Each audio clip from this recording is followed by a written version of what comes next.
Tasty విజ్ soft noodles ఎలా చేద్దాం చూద్దాము. చాలా అంటే చాలా టేస్టీగా ఉంటుంది, చాలా బాగుంటుంది. ఎలా చేద్దాం చూద్దాము. హాయ్, హలో, నమస్తే, welcome back to Raju kitchen. ముందుగా నీళ్ళు బాయిల్ చేద్దామండి. వేడిగా మరుగుతున్న నీటిలోని నూడిల్స్ వేసుకుందాము. ఇది 500 గ్రామ్స్, అర కేజీ.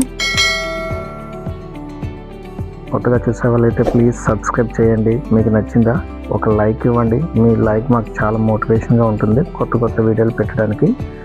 ఇలా కుక్ చేసుకున్న నూడిల్స్ని ఒక చిల్ల గిన్నెలో వేసుకొని పైన కాస్త చల్లనీళ్ళు వేస్తే త్వరగా సాఫ్ట్గా అలాగే ఈజీగా ఉంటుందండి. ఇప్పుడు కడాయిలో కాస్తంత ఆయిల్ వేసి కట్ చేసుకున్న జింజర్, అల్లము, అలాగే క్యాబేజీ, క్యారెట్, ఉల్లిపాయలు, గ్రీన్ క్యాప్సికము లైట్గా కుక్ అయితే సరిపోతుందండి. బిగ్ అండ్ సాఫ్ట్ నూడిల్ చాలా టేస్టీగా ఉంటుంది. లైట్గా కుక్ అయింది కదండి. ఇప్పుడు ముందుగా కుక్ చేసుకున్న నూడిల్స్ని కూడా వేద్దాము.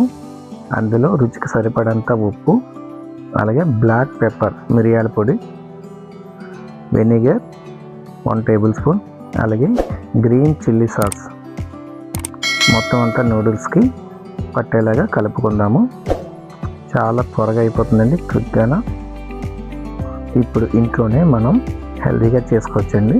బయటైతే రకరకాల సాసెస్ వేస్తారు కదా, అలాంటివి ఏం కాకుండా అలాగే ఆరమెట్ పౌడర్, అందులోనే కాస్తంత పంచదార.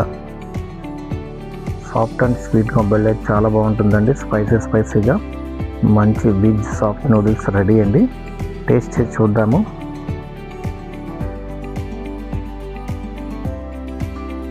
చాలా బాగుంటుందండి, సూపర్.